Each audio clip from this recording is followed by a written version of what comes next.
Ya, para penonton semuanya, apa kabar siang ini? Alhamdulillah, sehat semangat. Sudah kita semangat. Ya, semuanya kita pasti hidupnya ingin sehat, betul? Betul. Sehat jasmani, sehat rohani. Ya. Karena kesehatan itu modal, ya. Modal untuk beraktivitas. Kalau kita sakit, tidak banyak yang kita lakukan. Tetapi kalau kita sehat, insya Allah banyak kebaikan yang kita lakukan. Nah, bagaimana supaya hidup kita sehat? Ya, di sini mungkin solusi hidup sehat dari Dayus Kota. Ada 5 pola yang harus kita terapkan. Yang pertama supaya sehat adalah pola olahraga. Nah, olahraga. Ketika kita sakit, itu salah satunya peredaran darah tidak lancar. Nah, maka ketika kita berolahraga, hakikatnya memperlancar peredaran darah. Ini dirasakan ya oleh para perempuan semua. Ketika kita olahraga, kita segar. Karena di sana ada peredaran darah yang lancar. Maka olahraga salah satu supaya kita sehat. Ya. Karena dengan olahraga sekali lagi membentuk jiwa yang kuat. Dan kata Rasulullah, mu'minun qawiyun khairun minal mu'minin dha'ifin. Mukmin yang kuat lebih dicintai daripada mukmin yang lemah. Artinya supaya kuat dan sehat salah kita berolahraga. Mungkin dianjurkan ya kalau jalan 30 menit, jogging dan sebagainya. Bisa disesuaikan dengan usia, dengan kondisi keadaannya.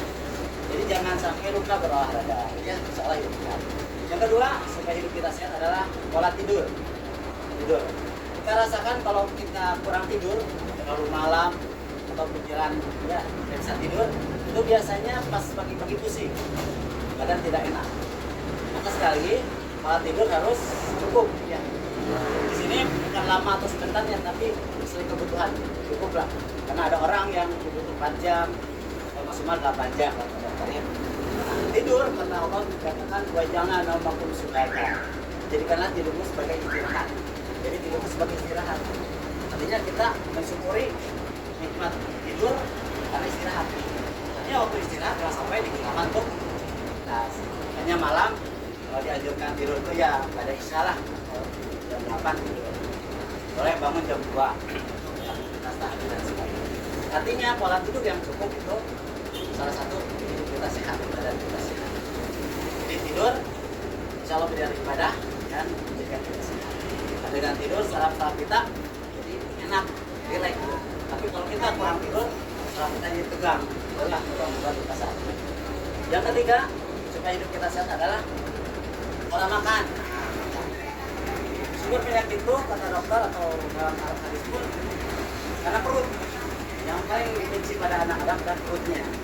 Artinya kadang-kadang kita rasakan ya, kalau kata orang Sunda mas adalah beres, misalnya kalau ada yang asin, yang mengandung minyak, warna enak di mulut, tidak enak di perut misalnya.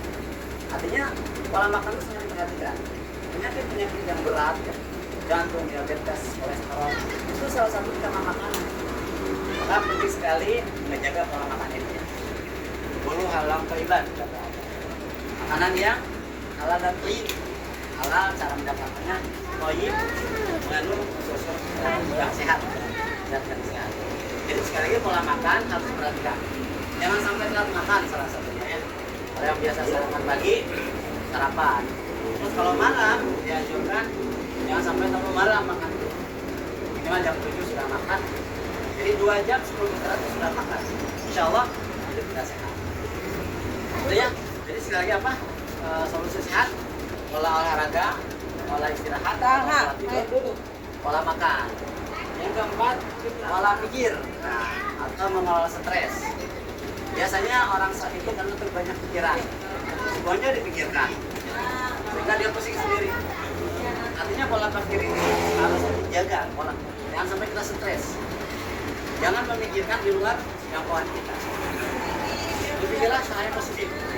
Berpikirlah hal yang positif, insya kita sehat. Karena banyak orang sakit, beban pikiran terlalu berat. Jadi mengelakkan diri kita, pikirkan yang positif. Allah pun mengatakan akan sukses dari abdi atau tergantung perasaan apapun. Jadi pikiran itu harus banyak merasa baik, insya kita sehat. Kalau kita banyak berasa buruk, negatif terus, itu mempengaruhi kita. Jadi enzim-enzim yang ketika kita berpikir negatif itu mempengaruhi kita sakit. Itu ya pola pikir. Selanjutnya pola akhlak.